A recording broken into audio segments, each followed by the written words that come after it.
What's up, everybody, and welcome back to Fireside Giants. I'm your host, Anthony Rivardo, joined by my co-host, Alex Wilson. And the Giants have a lot of crucial decisions to make this offseason as they try and bounce back from what was a disappointing season, to say the least. A 3-14 finish, a 10-game losing streak, all the things that we thought would be strengths, most of them turned out to be weaknesses, and the season collapsed by the midway point of the year. And looking ahead to this offseason, again, a lot of improvement to make, especially on the offensive line. And when we're looking at this unit, there's some players who just haven't developed properly. I mean, Alex was texting me earlier this morning, UNC guards, Josh Azidu, referencing him and his failed development, but the obvious one being Evan Neal, the right tackle, who the Giants selected 7th overall in 2022, just has not come along as a legitimate, viable starter. Not an all-pro, not a Pro Bowl, like he's not even a legitimate starter. The Giants didn't even want him on the field for the majority of this year. He dealt with injuries for a lot of the offseason and during the regular season. It's been an absolute disaster for Neal ever since he was drafted in 2022. But what's the next step here? Because you have certain outlets, Pro Football Focus being one, saying Evan Neal is a top 15 trade candidate. Out of all of the thousands of players in the NFL, they think Evan Neal is one of the 15 most tradable commodities in the league. Pretty shocking in and of itself. And we're going to discuss, should the Giants look to trade Evan Neal? Or should they try and do something that the Philadelphia Eagles just did with Mekhi Becton? Move him inside to guard and hopefully try and spark some development and make him a legitimate starter. That's what we're going to discuss. We'll talk about the Eagles. We'll talk about Mekhi Becton. And of course, we will focus on Evan Neal and what the future holds for him and his time with the New York Giants. But before we dive into all of that, Alex, I didn't even tell you that I was going to do this, but I have something that I do want to get off my chest just from watching this weekend of divisional football. Okay, we're looking at an NFC Conference Championship game featuring two NFC East opponents. We've got the Philadelphia Eagles and the Washington Commanders. Now, a lot of Giants fans find that absolutely sickening. I'm included in that conversation. The fact that the Eagles are close to going back to the Super Bowl absolutely makes me sick to my stomach. But I want to contextualize this because over the last several weeks, Alex, we've had a lot of negative episodes, let's refer to them as, right? We've had a lot of episodes where we sit here and we get frustrated and we curse and we get angry at this team, and a lot of fans agree with us. A lot of fans get angry with us in the comment section and they also feel negatively. Others say, why are you guys so pessimistic? Why are you so negative? This is why. Because the Commanders overnight became NFC Conference Championship competitors. The Eagles have been perennially competing deep into the postseason every single year. And the New York Giants, the one thing that we know for sure next year, Alex, we don't know who's going to win the NFC East. Could be the Eagles, could be the Commanders. Hell, if the Cowboys knock their head coach hiring out of the park, maybe they enter the mix. But the one thing we do know, it won't be the New York Giants. That's something that I can almost guarantee. Now, again, it's the NFL. You can't guarantee anything. But I just think when you're looking at the way that the past several years have gone, and when you're looking at the state of the NFC East, we've got every right to be negative and pessimistic, and it breaks my heart that the New York Giants are sitting at the bottom of the league. Meanwhile, the rest of the NFC East is making moves and thriving and rising to the top, and it's just very, very frustrating. And tying it into today's topic, Alex, of Evan Neal, it all stems from missed draft picks, swinging and missing inside the top 10, failing to develop your homegrown talent, failing to retain your homegrown talent, and letting them go elsewhere to thrive and succeed in better situations because you are the worst situation. It's a sad state of affairs for the New York Giants, and again, I know this is not the topic of today's episode, Alex. I didn't tell you that I was going to get this off my chest, but it had to be done. I had to rant about it because we saw an amazing weekend of football. Saw the Commanders go into Detroit and knock off the Lions. We saw the Eagles, Saquon Barkley put up 200 rushing yards en route to an NFC Conference Championship berth.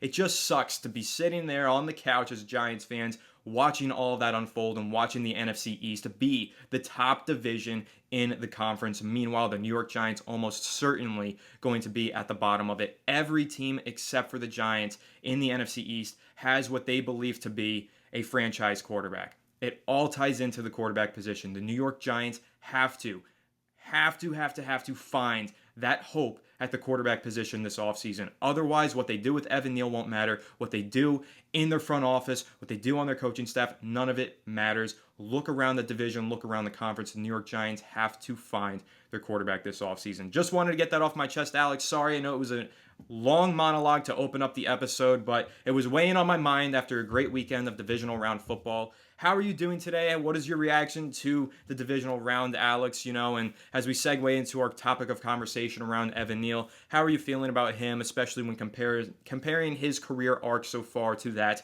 of Mekhi Becton's? Well, yes, that was. Usually I'm the one doing a lot of the talking, but today Anthony has taken my role. Lots to get off your chest, apparently. And yeah, I'll listen. One thing that I am proud of is the fact that I stood by my take last year that Jaden Daniels was going to be a freaking superstar. And you know what? That dude is a freaking superstar. That guy is as calm as it comes. And listen, I actually read a whole thread yesterday, and I think the Giants could learn a thing or two from this. Jaden Daniels lives by virtual reality training. He goes into these virtual reality training sessions, this technology that allows him to basically see everything against a specific opponent. Like, for example, going up against the Lions, he was able to actually use virtual reality, most likely, because this is what he does every single week, to visualize what he was going to see against the Lions, their coverage, their system, their players. And then it makes everything slow down in real life because he speeds it up in the virtual reality setting. So his decision making is extremely efficient in a faster pace. So it makes everything else in real life feel slower. And that's why he's so calm, collective, ready, prepared. The Giants, whoever the hell they draft, needs to be doing the same exact thing. That kid is just absolutely special. And, I'm glad that we were able to identify that last year. And maybe it'll give us a leg up in helping to identify the upside and qualities of a new quarterback. And, so far, no one even sniffs Jaden Daniels' potential. Cam Ward has the most upside, in my opinion, but not even close. Jaden Daniels is such a refined product coming from LSU. So, the situation the Giants find themselves in is interesting. And free agency, the draft, a lot needs to go right for this team to be competitive next year. We have a very, very difficult schedule. Joe Shane, Brian Dable are definitely in a tough spot. If I'm John Mara, I probably thought about that. Might as well let them die in a bad schedule anyway. You know what I mean? Like, bring in a new regime with basically no talent, no quarterback. And if you do get a rookie, it's going to be someone that's not as highly regarded as they were last year. And they're going to have to go through the gauntlet of a bad year. So I guess just let Joe Shane and Brian Dable have, try to make something positive out of what is a very, very, very tall mountain to climb right now. But with that being said, there are some decisions they can make that will help their case quite substantially.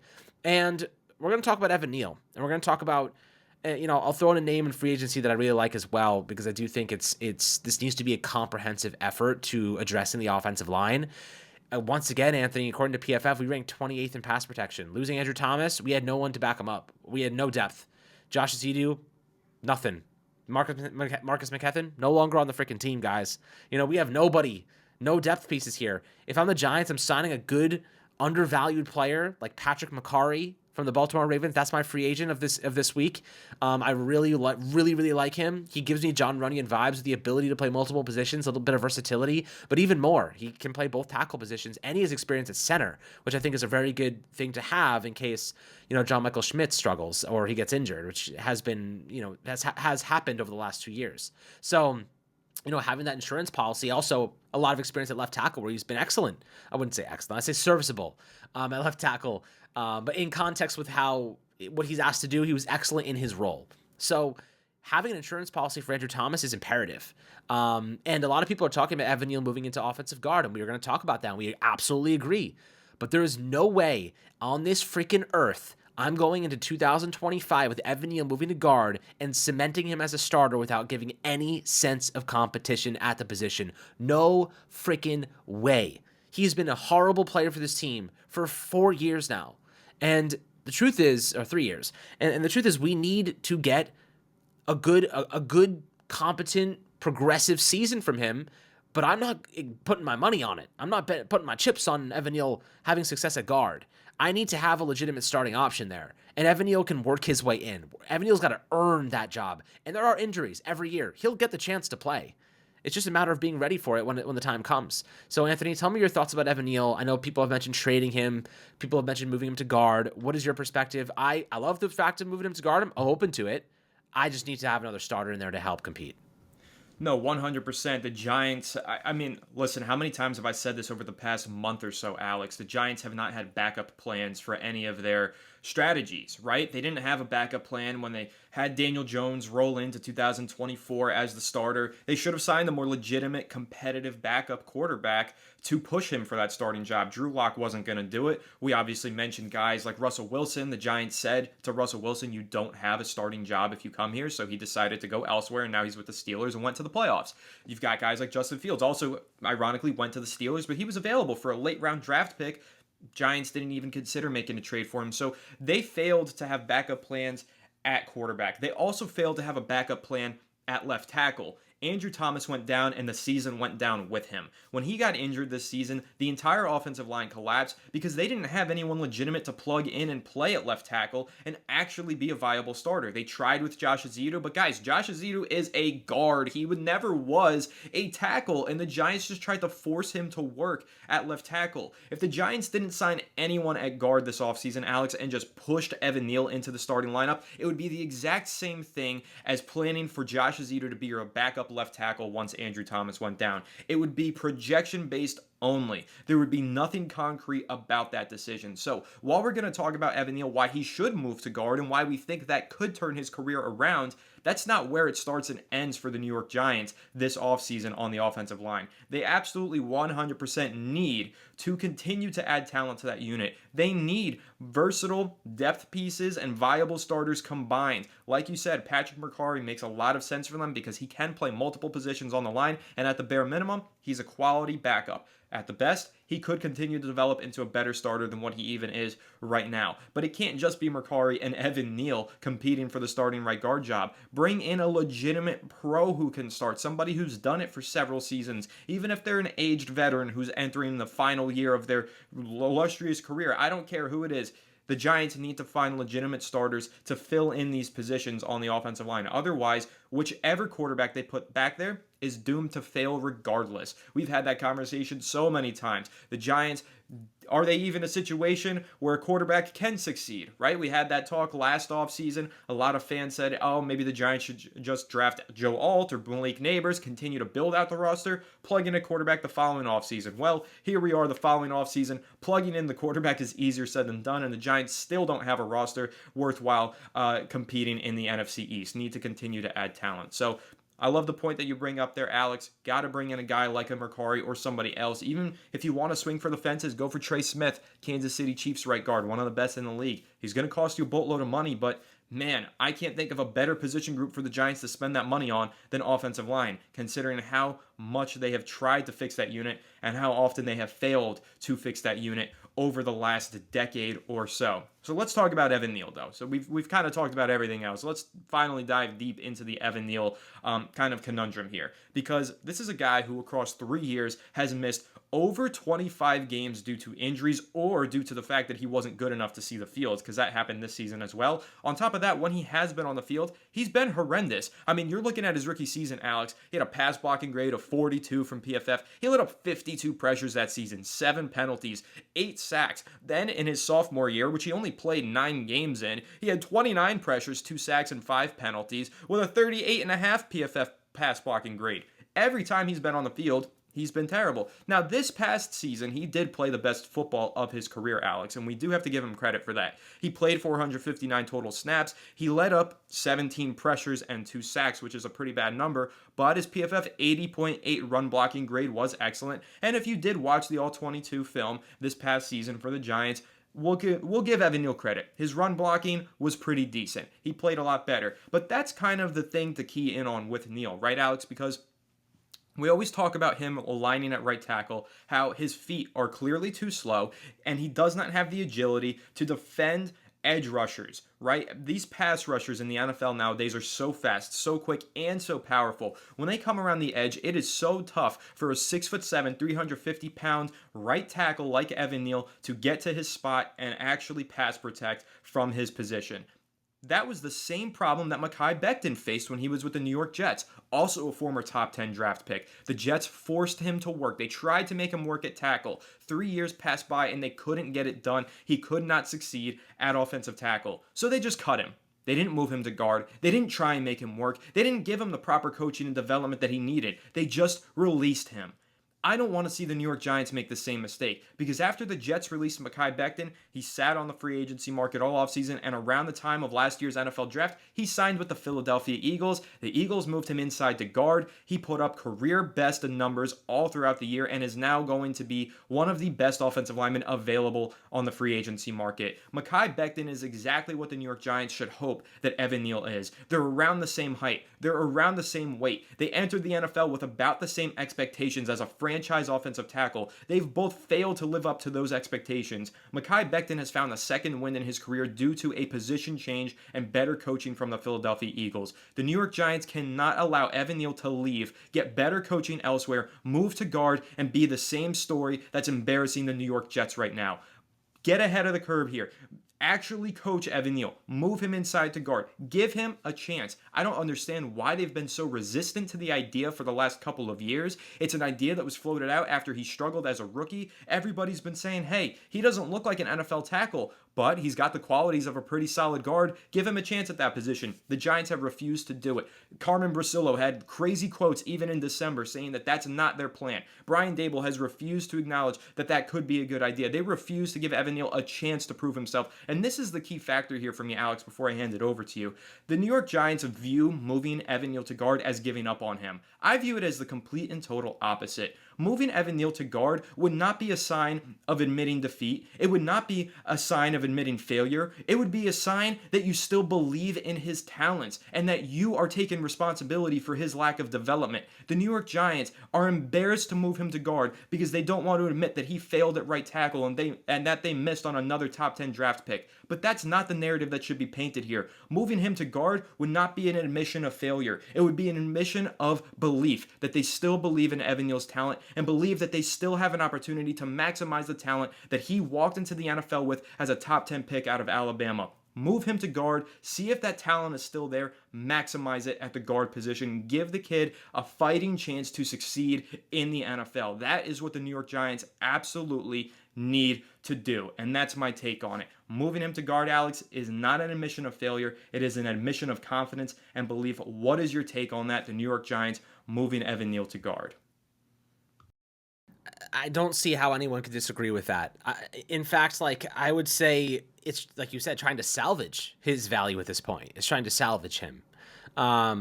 Whether it be injuries, whether it be failure to develop, whether it be lack of mental processing. I mean, a lot of the time he's just slow to react, dude. Like, if you watch his play, he just is slow to react. He can't react fast enough to speed rushers on the edge.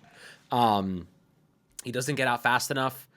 It's like his brain is a step behind his body. You know what I mean? And if those things were in sync and he was quick to react, he could be a great offensive tackle. But he needs to be a guard because they need to protect him from his biggest weakness, and it's his reaction timing, right? His timing is horrendous. Speed rushers beat him off the edge. They set him up because they know he's going to be a second delayed, and then they'll cut inside. They'll run stunts on him. He can't pass protect on an island against good pass rushers. It's unfortunate. It's just the reality. You put him at guard. He has two guys next to him. You can't beat him on the outside or the inside like that. There's not as much space. So I do believe that, for Evan Neal, the path to him resurrecting his career is at guard, similar to Mekhi Becton and similar to Eric Flowers. You know what I mean? The Giants, we've seen. You know what the thing is? Sometimes, Anthony, with the Giants, we see them make the same mistakes that we made like 10 years ago. 5, 6, 7 years ago. We're just watching them make the same mistakes over and over and over and over. And we're all like, wait, we've seen this before. You know what I mean? Like, everything feels like we've already experienced it once. Whether it be forcing a quarterback like Daniel Jones, whether it be, trying to force Evan Neal to play tackle just like we did with Eric Flowers. You know what I mean? Like, we've seen these stories unfold before. Trading our best offensive weapon or letting our best offensive weapon go. Of course, OBJ, we got Dexter Lawrence in return, so you did get something there, but we tend to get rid of our best talents. We always have for unproven things. Dexter Lawrence is phenomenal, but the Giants traded OBJ for draft picks. You don't know if you're going to strike on a draft picks. You never know. They traded one of the best receivers in history at the time. I wouldn't, maybe not in history, but one of the best receivers in our franchise history for unknowns. You know what I mean? So we tend to do these things, and it sucks, but they need to try and maximize players using unorthodox strategies. And one of those is changing positions sometimes. Evan Neal's case, you got to change positions, dude. Like, there's no room left for you to play. And that's why I like Makari so much, because you don't need Evan Neal to be your swing tackle anymore. You have Makari to be your swing tackle if need be, right? He can play guard for you, can start at guard for you. But if any injuries arise, You could put him at left tackle. You could put him at right tackle. You could put him at center. You could put him at right guard. You could put him at left guard. Evan Neal is basically he's just a backup level right tackle, if that. And we pray to God he can be a serviceable guard. That's what he is right now. The Giants cannot roll into the season with him as a cornerstone piece of that offensive line. He is a backup, in my opinion, until proven otherwise. And yeah, he showed some promise at the end of the year, but that's not enough. It's got to be a lot more. And his pass protection was still rather inconsistent.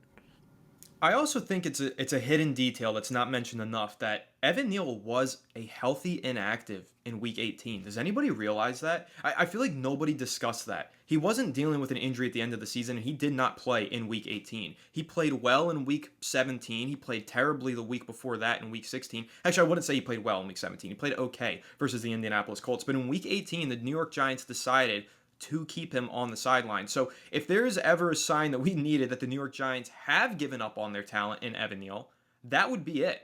The fact that, yeah, he was a healthy inactive for many games in the first half of the season. He was also inactive due to injury for some of those games, but eventually became a healthy inactive, got back on the field, and then in Week 18 was suddenly missing from the lineup once again. It was very confusing, and I'm not really sure why that was the case. But Alex, a lot of the things that you said there with Evan Neal and trying to develop him at right guard and all of this, right?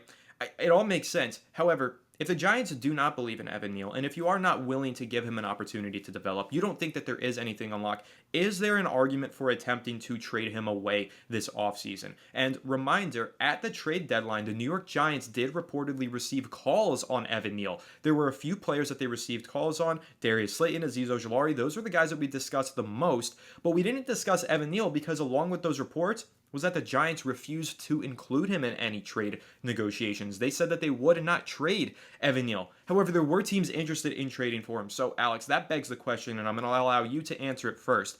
Do you think the Giants would be better off trying to salvage Evan Neal in the final year of his contract?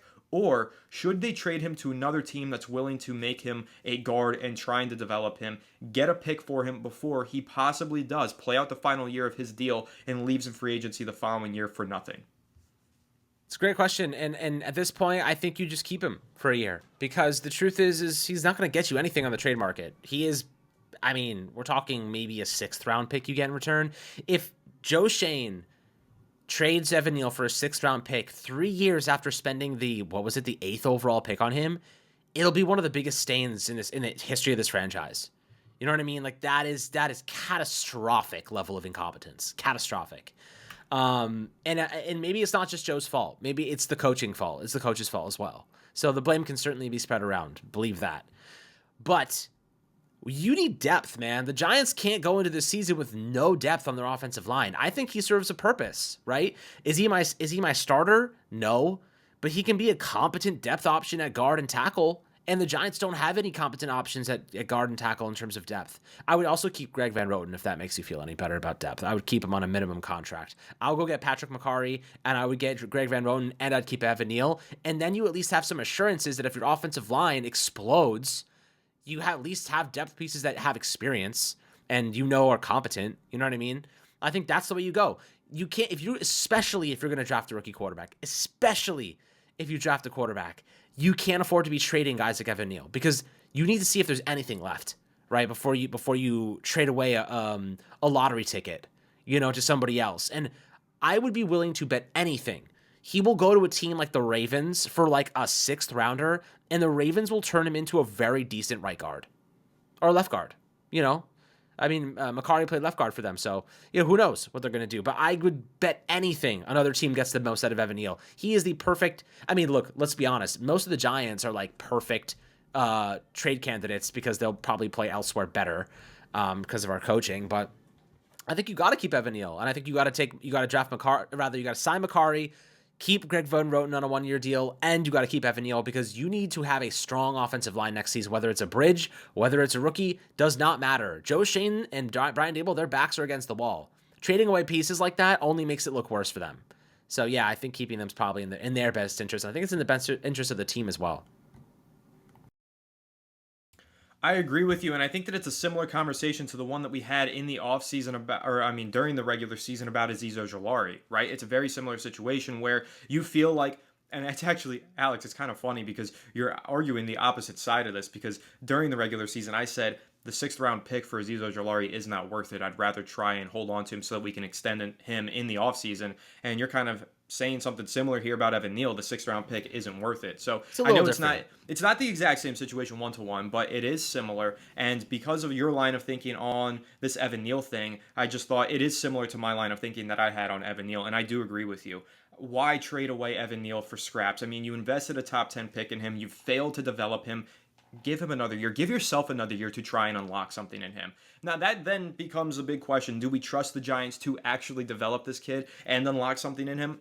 Probably not. But I'd rather give them another year to attempt to do so than allow him to go to another team and have them get it right. Because that would just absolutely suck if another team picked up Evan Neal for a 6th-round pick and then turned him into a legitimate starter. That would be brutal to watch. And it would remind me, Alex, of another New York Giants failed offensive tackle, Ereck Flowers. Man, Ereck Flowers was awful. When the Giants drafted Ereck Flowers, Alex, I believe that was the 2015 NFL draft. I remember prior to that draft, there were all these rumors about the Giants being connected to Ereck Flowers. There were some other players as well, and I was sitting there like, man, please, please, please. If there's one player I don't want the Giants to draft, please just don't pick the Miami offensive tackle. They picked the Miami offensive tackle, Ereck Flowers. He was completely terrible. He got Eli Manning killed in crucial situations throughout the first several seasons of his career. And then, Alex, he walked in free agency, he found a new home, and he became a legitimate starting guard for a few seasons for the Washington Commanders and the Miami Dolphins. That was an enormous failure by the New York Giants. And why was it an enormous failure, Alex? Is it because Ereck Flowers was terrible? Is that why they failed? No. It's because they didn't even try and move him to guard. That was the failure. Do you really want to repeat history? You mentioned that, Alex. The Giants repeat history. They repeat their mistakes. They do not learn from them.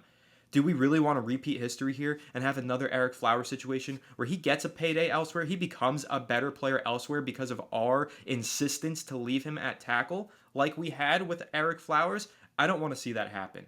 The Giants were wrong with Ereck Flowers. He wasn't a good player. He was awful at offensive tackle. But we never even got the opportunity to find out if he could have been a decent guard here because they refused to admit failure. They refused to admit that they were wrong about him at tackle, and they refused to move him inside to guard. How we are here almost 10 years later finding ourselves in the exact same situation, it is beyond me. I don't understand how we are repeating history once again. The New York Giants, wise up. Move him to guard and find out if you have something in him before it's too late and he goes to another team and he becomes a better player elsewhere, just like what happened to the dumbass New York Jets and Mekhi Becton. Mekhi Becton was clearly a bad tackle prospect in my mind. If you guys have been following this channel for the 5 years that we've been around, I did not want Mekhi Becton in that draft. I much preferred Andrew Thomas. Thankfully, the Giants went with Thomas. Mekhi Becton flamed out with the New York Jets. But there was a lot to like about Mekhi Becton's run blocking capabilities and his functional strength as a guard. The Jets refused to move him into guard because they didn't want to admit that they missed on their offensive tackle selection in the top 10. Now, we saw him spark a major touchdown run in the NFC divisional round of the playoffs with a key block downfield as a pulling guard for Saquon freaking Barkley of all players, and the Eagles are racing to the NFC Conference Championship game.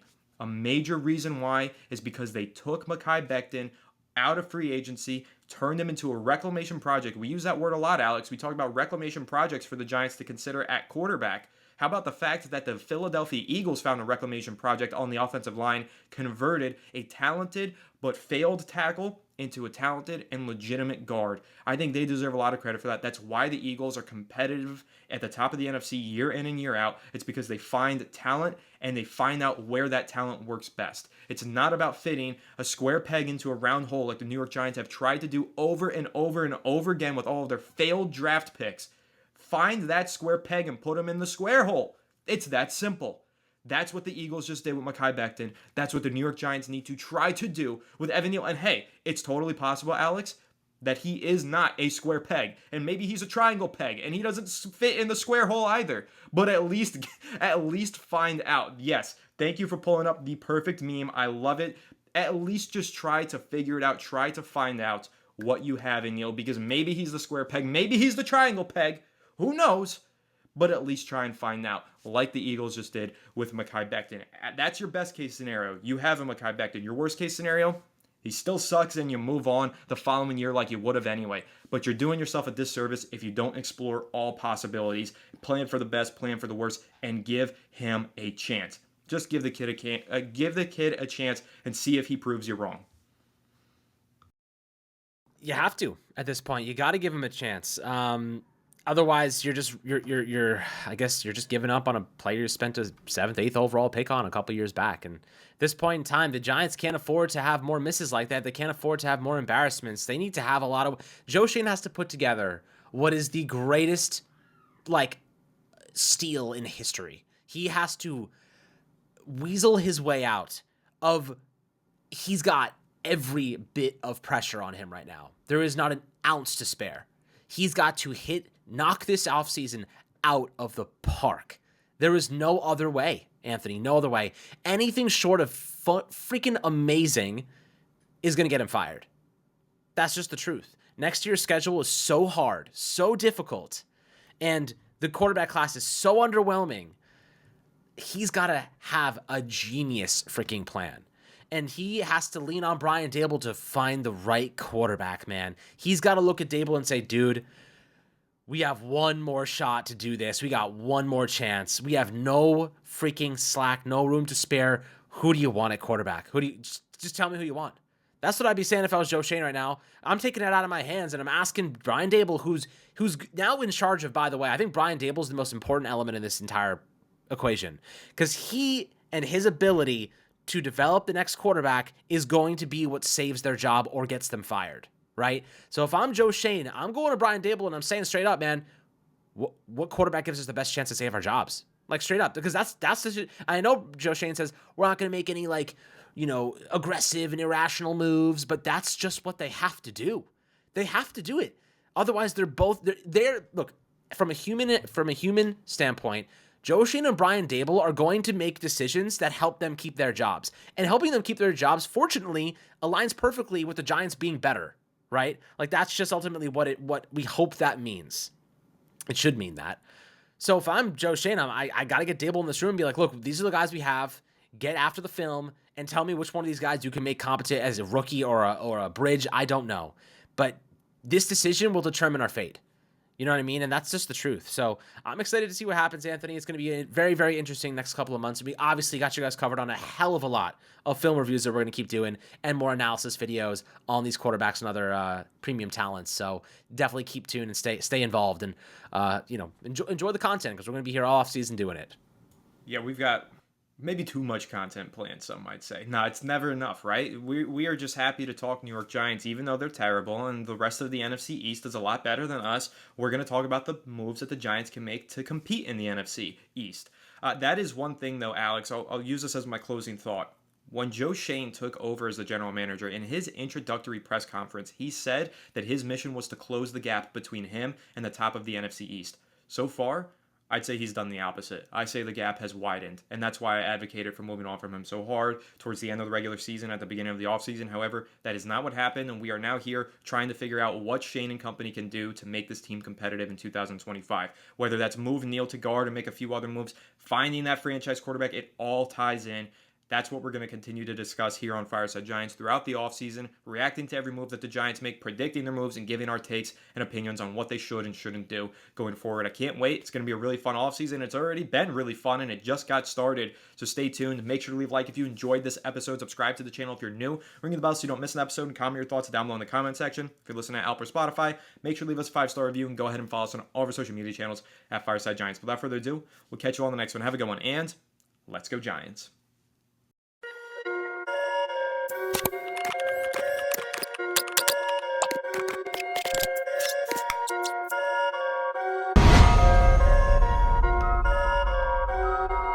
Perfect.